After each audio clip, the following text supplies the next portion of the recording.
I'm going to show you how to make your own purfling.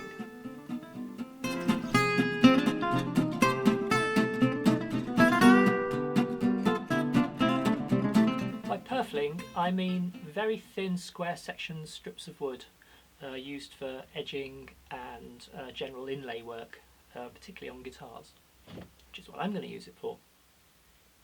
But why would you want to make your own? This is purchased and it's black stained wood. I don't know what the wood is, but they've used a stain on it. And the problem for me is the stain is alcohol soluble. I was going to say alcohol based, it's probably not alcohol based, but it is soluble in alcohol.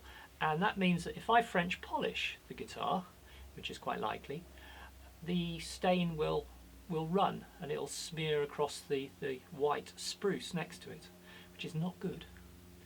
So I'm going to make my own purfling out of ebony, and I'm going to use the edge of the fretboard that I've got for the guitar. So I'll show you how. I'm going to test the ability of this bandsaw on a piece of walnut first, just so that I don't mess up the ebony.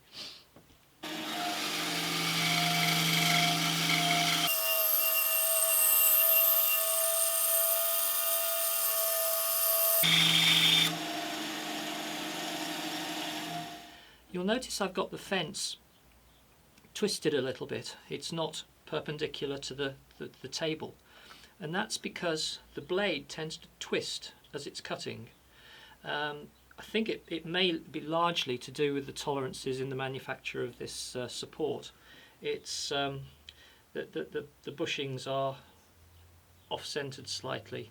I've got it set as best as I can, but it still allows the blade to twist a little bit. What I did a couple of days ago when I set this up, because I did some veneering earlier, I got a piece of MDF, this is walnut obviously, I got a piece of MDF, drew a straight line on it and tried to cut it freehand, and what I found was in order to compensate for the blade twisting, I was having to push it through at a slight angle. So I've got the fence set at that angle, and it just means I get a good parallel cut. Cut on the walnut looks good. So let's go with the ebony.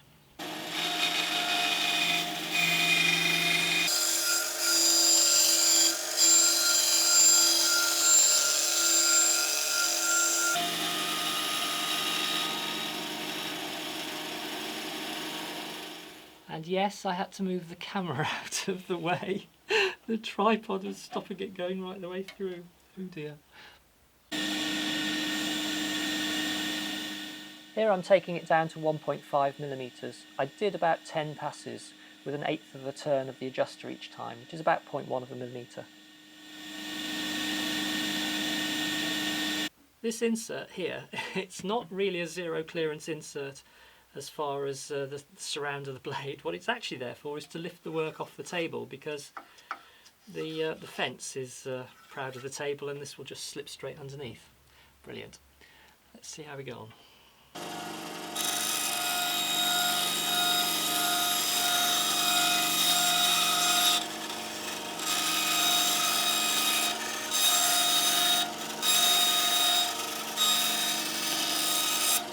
I've got the ebony mounted on my sanding carriage, just a block of MDF, and it's secured on there with masking tape and super glue.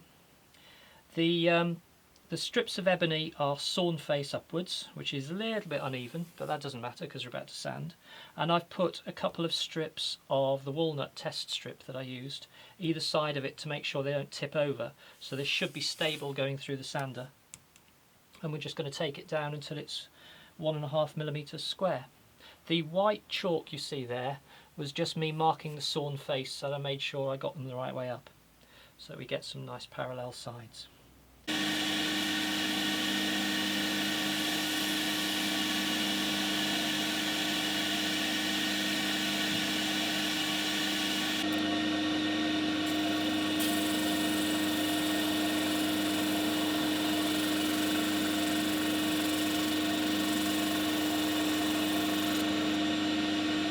I know that this set square, engineering square, is 1.5mm thick, and we're there.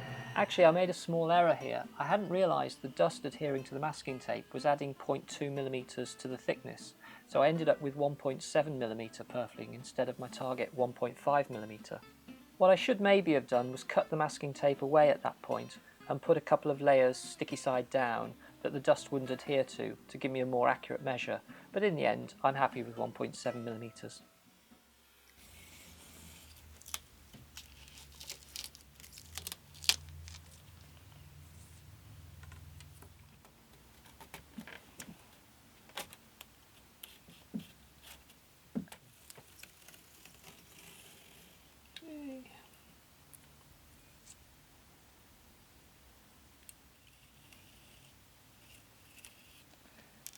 That was a lot easier than I feared. I always fear the worst.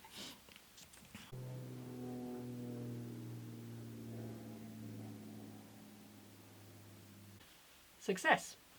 I hope you found that useful. I now have 2 strips of ebony purfling to use on the rosette of my guitar, and if you want to see that being constructed, then I suggest you subscribe. Actually, I suggest you subscribe even if you don't want to see that, but there's plenty more videos to come, not just on guitar making. Waffling. See you in the next video. Bye!